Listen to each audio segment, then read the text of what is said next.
prevention is better than cure is especially apt when it comes to cancer. We at Shankara are taking this saying seriously, not just in words, but as a mission by launching the new Cancer Prevention and Wellness Care Center today. This is a significant milestone and a proud moment for all of us. On this significant day, we are privileged to be joined by Shri Tejasvi Surya, Honorable Member of Parliament, Bangalore South. I now welcome Shri B.R. Nagaraj, our trustee, to deliver the welcome address and also welcome the chief guest. Namaste everyone and good morning to each one of you.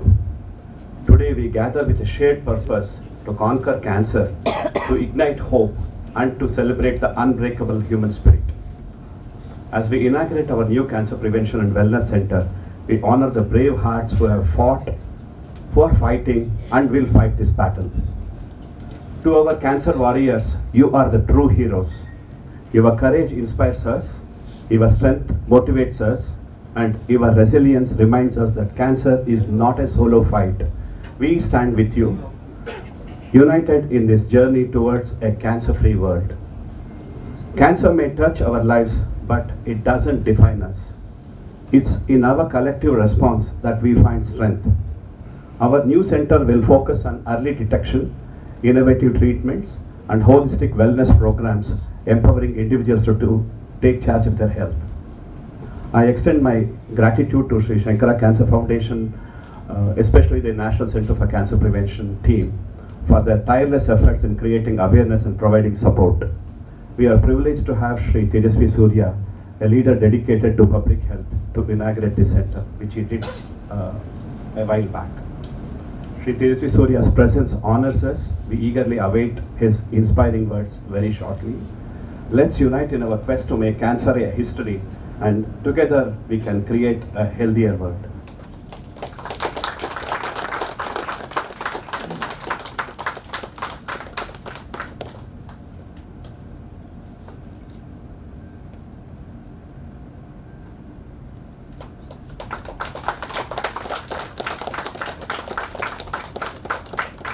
ಎಲ್ರಿಗೂ ನಮಸ್ಕಾರ.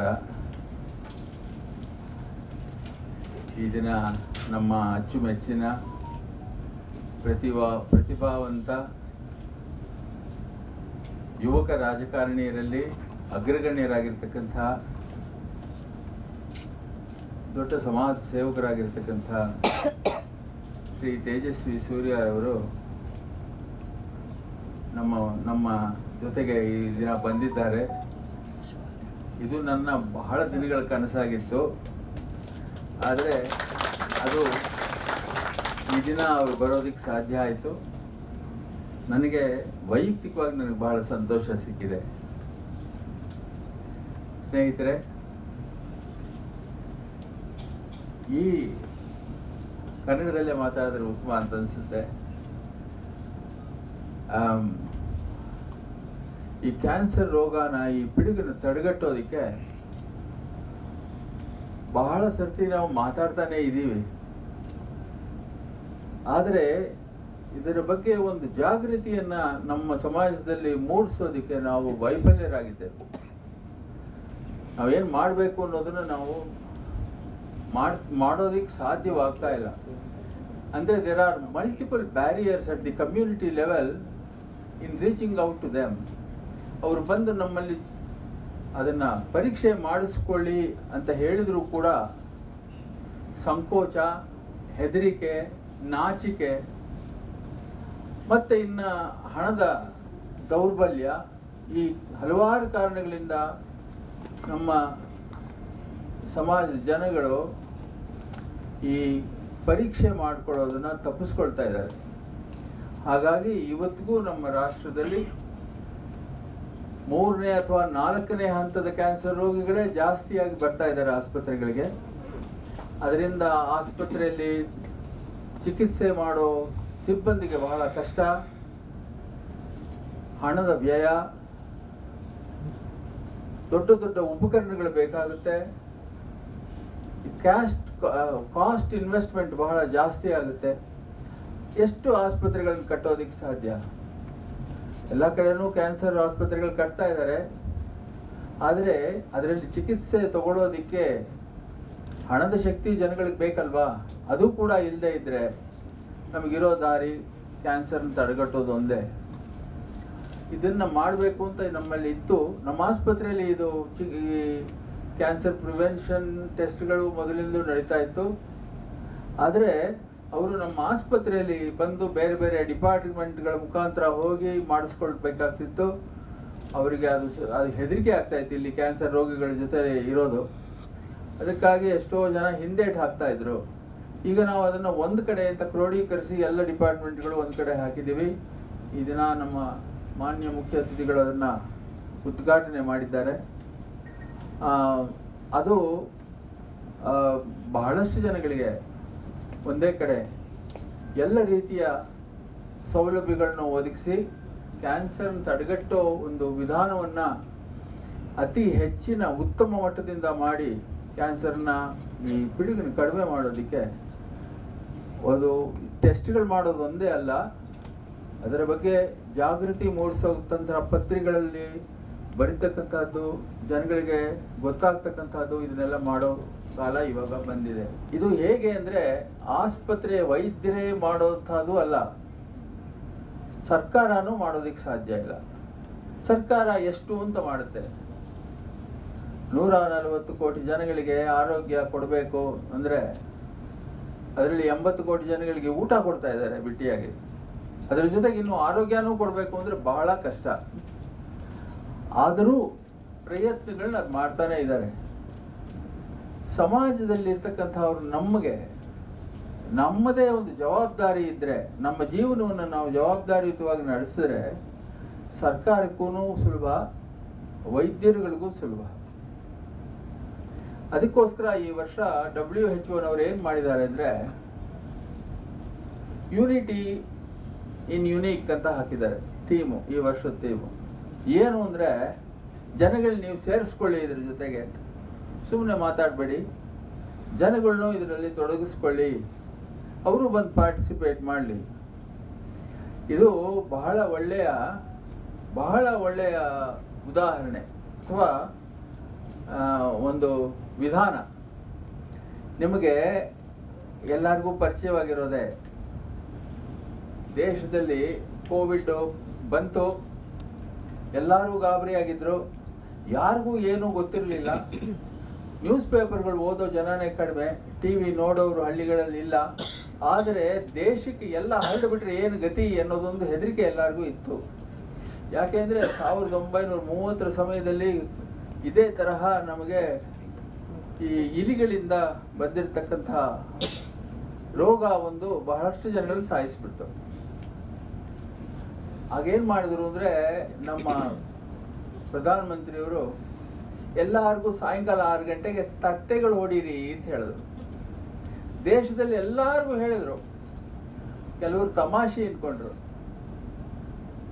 ಆದರೆ ಅದು ನೋಡಿ ಹಳ್ಳಿಗಳಲ್ಲೂ ಈ ರೋಗದ ಬಗ್ಗೆ ತಿಳುವಳಿಕೆ ಮೂಡಿಸ್ತು. ಅದಕ್ಕೆ ಪ್ರತಿಯೊಂದು ಮನೆಯಲ್ಲೂ ಆ ತಟ್ಟೆ ಹೊಡೆದ್ರು. ಅಂದರೆ ಅರ್ಥ ಏನು ಅಂತಂದರೆ, ನೋಡಿ ಏನೋ ಒಂದು ತೀವ್ರವಾದಂತಹ ಪ್ರಾಬ್ಲಮ್ ಬಂದಿದೆ, ನಾವೆಲ್ಲ ಎಚ್ಚೆತ್ಕೋಬೇಕು ಅಂತ ಅವ್ರು ಎಲ್ಲರಿಗೂ ಹೇಳಿದ್ರು. ಸಿಂಪಲ್ ವಿಧಾನ.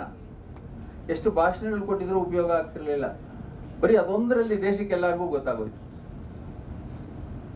ಎಲ್ಲರೂ ಒಟ್ಟಿಗೆ ಅದಕ್ಕೆ ಸಹಕರಿಸಿದ್ರು.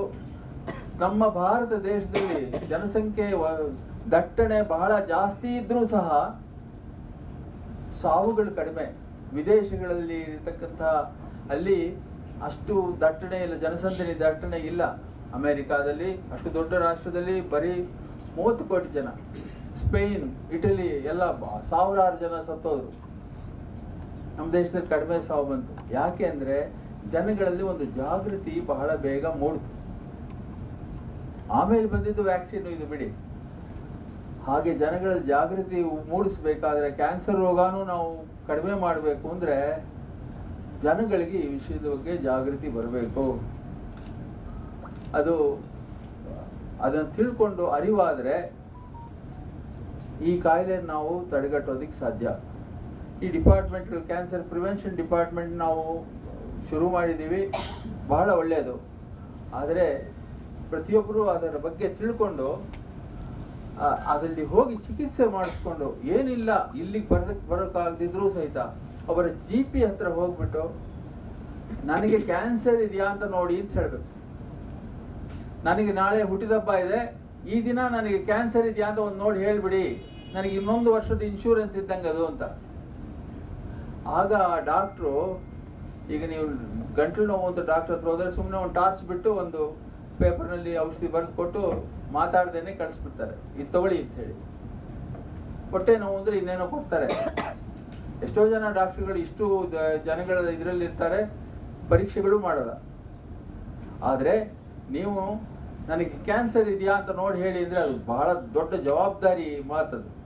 ಅವನು ನಿಮ್ಮನ್ನು ಪೂರ್ತಿ ತಲೆಯಿಂದ ಕೆಳಗಡೆವರೆಗೂ ಪರೀಕ್ಷೆ ಮಾಡಲೇಬೇಕು, ಟೆಸ್ಟ್ಗಳು ಮಾಡಲೇಬೇಕು. ಆಮೇಲೆ ಅವನು ನಿಮಗೆ ಬರ್ಕೊಡ್ತಾನೆ ನಿಮಗೇನು ಇಲ್ಲ ಅಂತ. ಇದನ್ನು ನೀವೇ ಮಾಡ್ಕೋಬೇಕು. ಒಬ್ಬ ವರ್ಷಕ್ಕೆ ಒಂದು ಸರ್ತಿ GP ಹತ್ರ ಹೋಗಿ ನನಗೆ ಕ್ಯಾನ್ಸರ್ ಇದೆಯಾ ಅಂತ ನೋಡಿ ಯಾರಾದರೂ ಕೇಳಿದ್ದೀರಾ? ಕೇಳಿಲ್ಲ. ಅದನ್ನು ನೀವು ಮಾಡಬೇಕು. ಇದೇ ನನ್ನ ಸಂದೇಶ, ಇನ್ನೇನು ಬೇರೆ ಇಲ್ಲ. ಕ್ಯಾನ್ಸರ್ನ ತಡೆಗಟ್ಟೋದಕ್ಕೆ ಡಾಕ್ಟ್ರುಗಳನ್ನೇ ಅವಲಂಬಿಸಬೇಡಿ, ಸರ್ಕಾರನ ಅವಲಂಬಿಸಬೇಡಿ, ನೀವು ಮುಂದೆ ಬನ್ನಿ. ಸಮಾಜ ಇದಕ್ಕೆ ಹೊಣೆ ಅವ್ರದ್ದು ಇದೆ, ರೆಸ್ಪಾನ್ಸಿಬಿಲಿಟಿ ಅವರು ತಗೋಬೇಕಾಗುತ್ತೆ. ನೀವೆಲ್ಲರೂ ಸೇರಿ ಈ ದಿನ ಇಲ್ಲಿ ನನ್ನ ಎದುರಿಗೆ ನಮ್ಮ ಆಸ್ಪತ್ರೆಯಲ್ಲಿ ಚಿಕಿತ್ಸೆ ಪಡೆದು ಹೋರಾಡಿ ಸುಮಾರು 30 ವರ್ಷಗಳ ಹಿಂದೆ ನಾನು ಚಿಕಿತ್ಸೆ ಕೊಟ್ಟಂಥ ಇವರು ಇಲ್ಲಿದ್ದೀರಿ. ಇದು ನನಗೆ ಈ ದಿನ ಬಹಳ ಅದು ಒಂದು ಸಂತೋಷ, ಇನ್ನೊಂದು ಹೆಮ್ಮೆ ಮಾತು. ಇದು ಯಾಕೆ ಅಂದರೆ ಇದನ್ನು ಎದುರಿಸೋದು, ಆ ಸಮಯದಲ್ಲಿ ರೋಗನ ಎದುರಿಸೋದು ಒಂದಾದರೆ, ಆಮೇಲೆ ಆ ಸ್ಟಿಗ್ಮಾನ ಉಳಿಸ್ಕೊಂಡು ಅದರಲ್ಲಿ ಜೀವನದ ಮಧ್ಯದಲ್ಲಿ ಜನಗಳ ಮಧ್ಯದಲ್ಲಿ ನುಗ್ಗೋದಿದೆಯಲ್ಲ, ಅದು ಇನ್ನೂ ಕಷ್ಟ.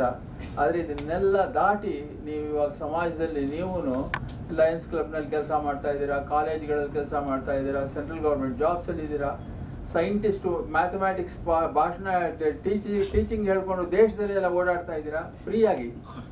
ಸೊ ಇಂಥವರೆಲ್ಲ ಇಲ್ಲಿದ್ದೀರಾ.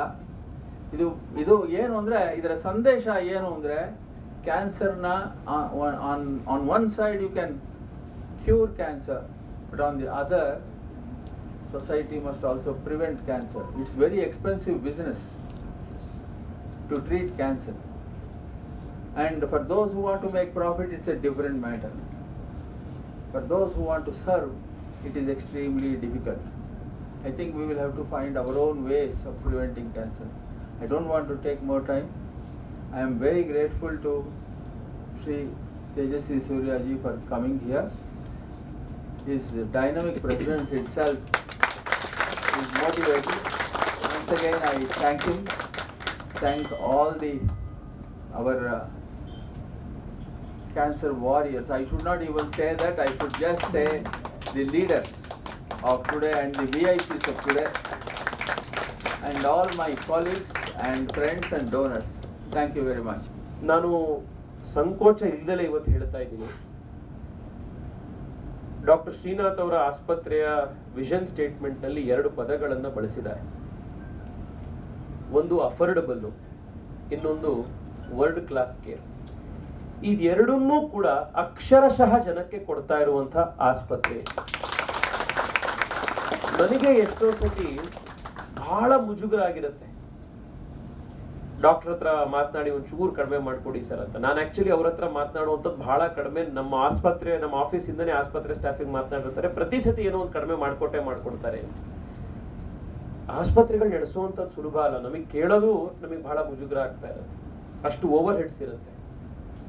ಈಗ ಡಾಕ್ಟರ್ ಹೇಳ್ತಾ ಇದ್ರು, ಹೋದ ವರ್ಷ 21 ಕೋಟಿ ರೂಪಾಯಿಯ ಫ್ರೀ ಟ್ರೀಟ್ಮೆಂಟನ್ನು ನಾವು ಕ್ಯಾನ್ಸರ್ ಆಸ್ಪತ್ರೆಯಿಂದ ನಾವು ಕೊಟ್ಟಿದ್ದೀವಿ. ಈ ವರ್ಷ ಅದನ್ನು ಜಾಸ್ತಿ ಮಾಡ್ತೀವಿ. ನನಗೆ ಇನ್ನೊಂದು ಬಹಳ ಹೆಮ್ಮೆಯ ಸಂಗತಿ ಅಂತಂದ್ರೆ, ಕರ್ನಾಟಕದ ಸಂಸ್ಥೆಗಳು, ಕರ್ನಾಟಕದಲ್ಲಿ ಕನ್ನಡಿಗರು ಸ್ಥಾಪನೆ ಮಾಡಿರುವಂಥವು, ನಾವು ನಮ್ಮ ನಾಡಿನ ಗಡಿ ದಾಟಿ ಹೊರಗಡೆ ಹೋಗುವಂಥದ್ದು ಸ್ವಲ್ಪ ಕಡಿಮೆನೆ. ಬಟ್ ಯಾವತ್ತು ಒಡಿಸ್ಸಾದಲ್ಲಿ ಡಾಕ್ಟರ್ ನೇತೃತ್ವದಲ್ಲಿ ಶಂಕರ ಕ್ಯಾನ್ಸರ್ ಆಸ್ಪತ್ರೆಯನ್ನ ಅಲ್ಲಿ ಪ್ರಧಾನಮಂತ್ರಿಗಳು ಅಲ್ಲಿ ಉದ್ಘಾಟನೆ ಮಾಡಿದ್ರು, ನಾವೆಲ್ಲರೂ ಇಲ್ಲಿಂದ ಯೂಟ್ಯೂಬ್ನಲ್ಲಿ ಲೈವ್ ನೋಡಿದವರು ನಮ್ಮೆಲ್ಲರಿಗೂ ಕನ್ನಡಿಗರಾಗಿ ಬಹಳ ಹೆಮ್ಮೆ ಆಯಿತು. ನಮ್ಮ ಕನ್ನಡದ ಒಬ್ಬ ಡಾಕ್ಟರ್, ನಮ್ಮ ಬೆಂಗಳೂರಿನ ಒಂದು ಸಂಸ್ಥೆ, ದೂರದ ಒಡಿಸ್ಸಾದಲ್ಲಿ ಎಲ್ಲಿ ಬಹಳ ದೊಡ್ಡ ಮಟ್ಟದಲ್ಲಿ ಮೆಡಿಕಲ್ ಇನ್ಫ್ರಾಸ್ಟ್ರಕ್ಚರ್ನ ಕೊರತೆ ಇದೆ ಅಂಥ ಕಡೆ ಅದನ್ನ ತೂಗಿಸೋದಕ್ಕೆ ಹೋಗ್ತಿರುವಂಥದ್ದು ಬಹಳ ಸಂತೋಷ ಆಯ್ತು. ಡಾಕ್ಟರ್ ಆಗ್ಲೇ ಮಾತನಾಡ್ತಾ ಒಂದು ಮಾತು ತಿಳಿಸಿದ್ರು. ಕ್ಯಾನ್ಸರ್ ಕ್ಯೂರಿಗೂ ಅರ್ಲಿ ಡಿಟೆಕ್ಷನ್ಗೂ ಒಂದು ನೇರವಾದಂಥ ಸಂಬಂಧ ಇದೆ. ನಾವು ಎಷ್ಟು ಬೇಗ ಕ್ಯಾನ್ಸರ್ನ ಡಿಟೆಕ್ಟ್ ಮಾಡ್ತೇವೋ ಅಷ್ಟು ಕ್ಯಾನ್ಸರ್ ಟ್ರೀಟ್ಮೆಂಟ್ನಲ್ಲಿ ನಮಗೆ ಸಫಲತೆ ಸಿಗತ್ತೆ. ಆದರೆ ನಾವೆಲ್ಲರೂ ಇವತ್ತು ನಾವು ನೋಡ್ತಿರ್ತೀವಿ, ನಾವು ಯಾವಾಗ ನಮ್ಮ ಆಫೀಸ್ನಿಂದನೂ ಎಷ್ಟೋ ಸತಿ ಕ್ಯಾನ್ಸರ್ ಸ್ಕ್ರೀನಿಂಗ್ ಕ್ಯಾಂಪ್ಸ್ಗಳನ್ನು ಆರ್ಗನೈಸ್ ಮಾಡಿದಾಗ ನಾವು ಜನಕ್ಕೆ ಬಂದು ಅದರಲ್ಲಿ ಪಾರ್ಟಿಸಿಪೇಟ್ ಮಾಡಿ ಇಂಥವ್ರನ್ನ ಹುರಿದುಂಬಿಸೋದ್ರಲ್ಲೇ ಬಹಳ ಸಮಸ್ಯೆ ಆಗ್ಬಿಡುತ್ತೆ. ಅದರಲ್ಲೂ ವಿಶೇಷವಾಗಿ ಬ್ರೆಸ್ಟ್ ಕ್ಯಾನ್ಸರ್ ಈ ರೀತಿಯಲ್ಲಿ ಒಂದು ಟ್ಯಾಬು ಇಂದಾಗಿ ಅಥವಾ ಒಂದು ಮುಜುಗರದಿಂದಾಗಿ ಭಯದಿಂದಾಗಿ ಬಹಳಷ್ಟು ಸತಿ ಹಿಂದೆ ಹೋಗುವಂಥದ್ದು ನಾವು ನೋಡಿದ್ವಿ.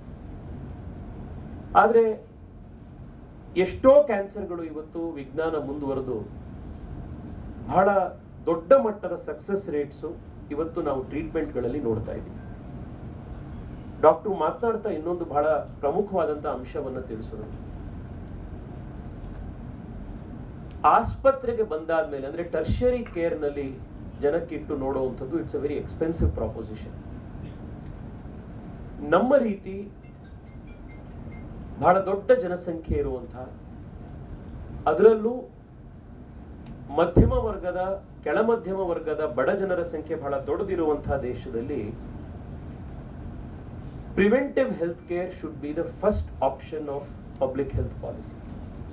2017ನೇ ಇಸ್ವಿಯಲ್ಲಿ ನ್ಯಾಷನಲ್ ಹೆಲ್ತ್ ಪಾಲಿಸಿ ಹೊಸದಾಗಿ ಮೋದಿ ಸರ್ಕಾರದಲ್ಲಿ ಬಂತು. ಅದರ ಪ್ರಮುಖ ಪಿಲ್ಲರ್ ಕೂಡ ಈ ಪ್ರಿವೆಂಟಿವ್ ಹೆಲ್ತೇ ಇರುವಂಥದ್ದು. ಆಸ್ಪತ್ರೆಗೆ ಹೋಗೋದಕ್ಕೆ ಮುಂಚೆನೆ ಜನಕ್ಕೆ ಹೇಗೆ ಆರೋಗ್ಯದ ಬಗ್ಗೆ ನಾವು ಜಾಗೃತಿ ಉಂಟು ಮಾಡ್ಬೋದು, how can we reduce hospitalisation costs. ಆ ಕಾರಣಕ್ಕೋಸ್ಕರನೇ ಪ್ರಧಾನಮಂತ್ರಿಗಳು, ನೀವು ಅಬ್ಸರ್ವ್ ಮಾಡಿರ್ಬೋದು, ಬಹುಶಃ ದೇಶದ ಹಿಂದೆ ಯಾವ ಪ್ರಧಾನಮಂತ್ರಿಯು ಕೆಂಪು ಕೋಟೆ ಮೇಲೆ ನಿಂತು ಇಂಡಿಪೆಂಡೆನ್ಸ್ ಡೇ ಅಡ್ರೆಸ್ ನಲ್ಲಿ ನಿಮ್ಮ ತೂಕ ಕಡಿಮೆ ಮಾಡ್ಕೊಳ್ಳಿ, ಒಬೆಸಿಟಿ ಅನ್ನುವಂಥದ್ದು ಒಂದು ಎಪಿಡೆಮಿಕ್ ಆಗ್ತಾ ಇದೆ ದೇಶದಲ್ಲಿ, ಕಡಿಮೆ ಮಾಡ್ಕೊಳ್ಳಿ ಅಂತ ಹೇಳಿರುವಂಥದ್ದು ಬಹುಶಃ ನಾನು ನೋಡಿಲ್ಲ. ನಮ್ಮ ಮನೆಗಳ ಅಡಿಗೆ ಮನೆಗಳಲ್ಲಿ ನಾವೇನು ಎಡಿಬಲ್ ಆಯಿಲ್ಸ್ ನ ಬಳಸ್ತಾ ಇದ್ದೀವಿ, ಅದನ್ನ ಪ್ರತಿ ತಿಂಗಳು ನೀವು 5% 10% ಕಡಿಮೆ ಮಾಡ್ಕೊಳ್ಳಿ ಅನ್ನುವಂಥದ್ದನ್ನ ಯಾವ ಪ್ರಧಾನಮಂತ್ರಿನೂ ಮುಂಚೆ ಹೇಳಿರೋದು ನಾವು ನೋಡಿಲ್ಲ. ಯೋಗ ಮಾಡಿ ಅಂತ ಹೇಳಿ ವರ್ಲ್ಡ್ ಯೋಗ ಡೇ 197 ಕಂಟ್ರೀಸ್ ಅಲ್ಲಿ ಯುನಾನಿಮಸ್ ಆಗಿ ಅಪ್ರೂವ್ ಮಾಡಿಸಿ ಇಡೀ ಪ್ರಪಂಚಕ್ಕೆ ಯೋಗದ ಸಂದೇಶ ಕೊಟ್ಟಿರುವಂತದ್ದು ನಾವು ನೋಡಿಲ್ಲ. Fit India movement, Khelo India, ಈ ಎಲ್ಲಾ ಮೂವ್ಮೆಂಟ್ ಗಳನ್ನ ತಗೊಂಡ್ಬಂದಿರುವಂತದ್ದು ದೇಶದಲ್ಲಿ ಒಂದು ಪಬ್ಲಿಕ್ ಹೆಲ್ತ್ ನಲ್ಲಿ ಒಂದು ಜಾಗೃತಿ ಉಂಟಾಗ್ಲಿ, ಪ್ರಿವೆಂಟಿವ್ ಹೆಲ್ತ್ ನಲ್ಲಿ ಒಂದು ಜಾಗೃತಿ ಉಂಟಾಗ್ಲಿ ಅನ್ನೋ ಕಾರಣಕ್ಕೋಸ್ಕರ ಇವತ್ತು ಶಂಕರ ಕ್ಯಾನ್ಸರ್ ಆಸ್ಪತ್ರೆಯ ವತಿಯಿಂದ ಈ ಅರ್ಲಿ ಡಿಟೆಕ್ಷನ್ ಮತ್ತೆ ಪ್ರಿವೆನ್ಷನ್ ಸೆಂಟರ್ ಏನು ಪ್ರಾರಂಭ ಆಗಿದೆ, ಅದು ಈ ಆಸ್ಪತ್ರೆ ಅಷ್ಟೇ ಪ್ರಮುಖವಾದಂತಹ ಕೆಲಸ ಮಾಡುವಂತಹ ಸಂಸ್ಥೆ ಆಗುತ್ತೆ. ಯಾಕೆಂದ್ರೆ ಇಲ್ಲಿ ನಿಮಗೆ ಡಿಟೆಕ್ಟ್ ಆದ್ಮೇಲೆ ಬಂದು ನಿಮಗೆ ಟ್ರೀಟ್ಮೆಂಟ್ ಸಿಗುವಂತಹ ಜಾಗ ಆಗಿದ್ರೆ, ಪ್ರಿವೆಂಟಿವ್ ಸೆಂಟರ್ ನಲ್ಲಿ ನೀವು ಇಲ್ಲಿ ಆಸ್ಪತ್ರೆಗೆ ಬರ್ದಲೇ ಇರೋದನ್ನ ಹೇಗೆ ತಡೀಬಹುದು ಅಂತ ಇರುವಂತಹ ಒಂದು ಜಾಗ. ಇಟ್ ಈಸ್ ಮೋರ್ ಇಂಪಾರ್ಟೆಂಟ್ ಅಂತ ಒಂದು ಒಳ್ಳೆ ಕೆಲಸವನ್ನ ಇವತ್ತು ಡಾಕ್ಟರ್ ಶುರು ಮಾಡಿದ್ದಾರೆ. ನಾನು ಬರಬೇಕಾದಾಗ ಡಾಕ್ಟರ್ ಹತ್ರ ಕೇಳ್ತಾ ಇದ್ದೆ, ಸರ್ ಏನಕ್ಕೆ prevalence of cancer, incidence of cancer ಜಾಸ್ತಿ ಆಗ್ತಿದೆ? One of the reasons doctor ಹೇಳಿದ್ದು, ನಾವಿವತ್ತು ಸೇವಿಸ್ತಾ ಇರುವಂತ ಗಾಳಿ ಇರ್ಬೋದು, ಕುಡಿತಾ ಇರುವಂತ ನೀರಿರ್ಬೋದು, ತಿಂತಾ ಇರುವಂತ ಆಹಾರ ಇರ್ಬೋದು, ಇದರಲ್ಲಿರುವಂತ ಅಡಲ್ಟ್ರೇಷನ್ ನಿಂದಾಗಿ ಬಹಳ ದೊಡ್ಡ ಮಟ್ಟದ ಸಮಸ್ಯೆಗಳು ಆಗ್ತಾ ಇದ್ದಾವೆ. ನಾವು ಎಷ್ಟೋ ಸತಿ ವಿಷನರಿ ಅನ್ನುವಂಥ ಪದವನ್ನ ಹಾಗೆ ಯಾರಿಗೂ ನಾವು ಹೇಳ್ತಾ ಇರ್ತೀವಿ, ಬಹಳ ಕ್ಯಾಶುವಲ್ ಆಗಿ ಅದನ್ನು ಯೂಸ್ ಮಾಡ್ತಾ ಇರ್ತೀವಿ. ಆದರೆ doctor Srinath deserves that title of A visionary. ನಮ್ಮ ಭಾಗದಲ್ಲಿ ಇಂತಹ ಸಂಸ್ಥೆಯನ್ನು ಪ್ರಾರಂಭ ಮಾಡಿ ಸಾವಿರಾರು ಜನಕ್ಕೆ ಅವರ ಜೀವನದ ಬಹಳ ದೊಡ್ಡ ಸಮಸ್ಯೆ ಬಂದಾಗ, most difficult battle of their life ಬಂದಾಗ, ಇಡೀ ಪ್ರಪಂಚ ಆ ಭಾರ ನನಗೆ ಹೊರಿಬೇಕಾಗಿದೆ ಅನ್ನುವಂಥ ಒಂದು ಕುಗ್ಗೋಗ್ತೀನಿ ಅನ್ನುವಂಥ ಸಂದರ್ಭ ಬಂದಾಗ ಅವರಿಗೆ ಆ ಕಗ್ಗತ್ತಲೆಯಲ್ಲಿ ಬೆಳಕನ್ನು ಕೊಟ್ಟು ಸೋಲ್ತಾ ಇರುವಂತಹ ಮನಸ್ಸಿಗೆ ಶಕ್ತಿ ನೀಡಿ ನೂರಾರು ವ್ಯಕ್ತಿಗಳು ಅವರ ಜೀವನದ ಬಹಳ ದೊಡ್ಡ ಒಂದು ಹೋರಾಟವನ್ನು ಮಾಡಲಿಕ್ಕೆ ಅವರಿಗೆ ಧೃತಿಗಿಡದಲ್ಲೇ ಇರೋದಕ್ಕೆ ಅವರಿಗೆ ಶಕ್ತಿ ಕೊಡುವಂಥ ಡಾಕ್ಟರ್ ಶ್ರೀನಾಥ್ ಅವರು, ಅವರ ತಂಡಕ್ಕೆ ಆ ಭಗವಂತ ತಾಯಿ ಶಾರದಾಂಬೆ ಮತ್ತಷ್ಟು ಶಕ್ತಿ ಕೊಡ್ಲಿ, ಅವರಿಂದ ಇನ್ನಷ್ಟು ಸೇವೆ ಸಮಾಜಕ್ಕಾಗ್ಲಿ ಅಂತ ಮನ ತುಂಬಿ ಹರಿಸ್ತಾ ಇದ್ದೀನಿ. ನಮಸ್ಕಾರ. I now request our chief guest, Shri Tejasvi Surya, to felicitate Dr. B.S. Srinath.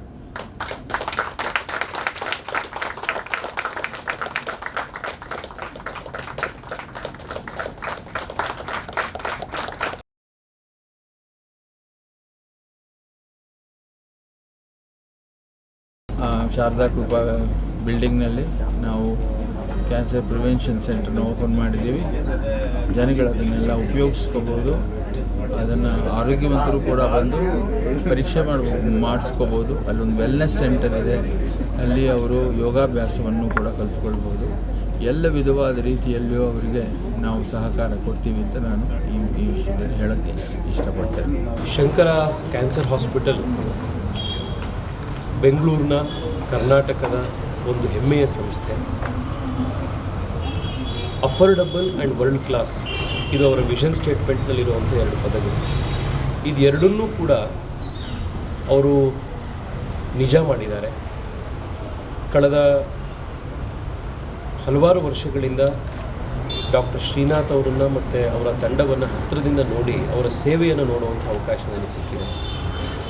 ನಮ್ಮ ಆಫೀಸಿಂದನೇ ಸಾವಿರಾರು ಬಾರಿ ಪೇಷಂಟ್ಗಳನ್ನು ರೆಫರ್ ಮಾಡಿದಾಗ ಅವ್ರಿಗೇನೋ ಒಂದು ಫೀಸ್ ಕಡಿಮೆ ಮಾಡಿ ಅಂತ ಅಂದಾಗ, ಫಸ್ಟ್ ಆಫ್ ಆಲ್ ಇಲ್ಲಿ ಬೇರೆ ಕಂಪೇರ್ ಮಾಡಿದಾಗ ಭಾಳ ಕಡಿಮೆ ಇರುತ್ತೆ. ಅದರಲ್ಲೂ ಅವರು ಗಮನಿಸಿ ಅವರಿಗೆ ಸಹಾಯ ಮಾಡಿ ಬಹಳ ಒಳ್ಳೆ ಕೇರನ್ನು ಮಾಡುವಂಥದ್ದು ನಾವು ನೋಡ್ಕೊಂಡು ಬಂದಿದ್ದೀವಿ.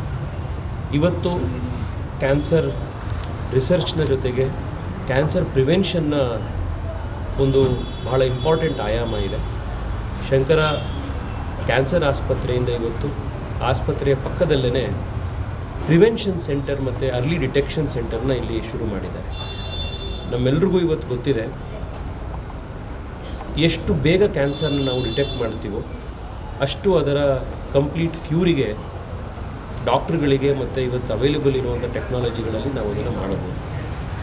ಇನ್ನು ಎಷ್ಟೋ ಜನಕ್ಕೆ ಕ್ಯಾನ್ಸರ್ ಇದ್ರೂ ಕೂಡ ಅವರು ಡಿಟೆಕ್ಟ್ ಮಾಡಿ ಅದು ಸಿಮ್ಟಮ್ಸ್ಗಳು ತೋರಿಸಿ ಅವರು ಟ್ರೀಟ್ಮೆಂಟಿಗೆ ಡಾಕ್ಟ್ರ್ ಹತ್ರ ಡಯಾಗ್ನೈಸ್ ಆಗೋಷ್ಟೊತ್ತಿಗೆ ಆಗಲೇ ಸ್ಟೇಜ್ 3, ಸ್ಟೇಜ್ 4 ಮೆಟಾಸ್ಟಟೈಸ್ ಆಗೋಗಿದೆ. ಇದನ್ನೆಲ್ಲ ನಾವು ಕೇಳ್ತಾ ಇರ್ತೀವಿ. ಸೊ ಈ ಪ್ರಿವೆನ್ಷನ್ ಸೆಂಟರು ಈ ದೃಷ್ಟಿಯಲ್ಲಿ ಭಾಳ ಮಹತ್ವಪೂರ್ಣವಾದಂಥದ್ದು. ಜನ ಆದಷ್ಟು ಬೇಗ ಬಂದು ಅವರನ್ನು ಪರೀಕ್ಷೆಗೊಳಪಡಿಸ್ಕೊಂಡ್ರೆ they can prevent cancer, and if it is diagnosed at an early stage they can also be completely cured. ಇಂಥ ಒಂದು ಭಾಳ ಒಳ್ಳೆಯ ಕೆಲಸವನ್ನು ಇಲ್ಲಿ ಇವತ್ತು ನಮ್ಮ ಬಸವನಗುಡಿಯಲ್ಲಿ ಡಾಕ್ಟರ್ ಶ್ರೀನಾಥ್ ಅವರ ನೇತೃತ್ವದಲ್ಲಿ ಶಂಕರ ಕ್ಯಾನ್ಸರ್ ಆಸ್ಪತ್ರೆಯವರು ಮತ್ತೊಂದು ಹೊಸ ಸೆಂಟರನ್ನು ಶುರು ಮಾಡಿದ್ದಾರೆ. ಜನ ಇದರ ಸದ್ಬಳಕೆ ಮಾಡಿಕೊಳ್ಳಿ. ಇಲ್ಲಿ ಬರುವಂಥ ಪೇಷಂಟ್ಸ್ಗಳಿಗೆ ಆಸ್ಪತ್ರೆಯಲ್ಲಿ ಹೇಗೆ ಒಂದು ಬೆಸ್ಟ್ ಕೇರ್ ಅವರು ಕೊಡ್ತಾ ಇದ್ದಾರೋ ಅದೇ ರೀತಿಯಾದಂಥ ಒಂದು ಉಪಚಾರ ಇಲ್ಲೂ ಸಿಗಲಿ ಅಂತ ಹೇಳಿ ಡಾಕ್ಟರ್ ಶ್ರೀನಾಥ್ ಅವರಿಗೆ ಅವ್ರ ತಂಡಕ್ಕೆ ನಾನು ಶುಭಾಶಯ ಕೊಡ್ತಾ ಇದ್ದೀನಿ.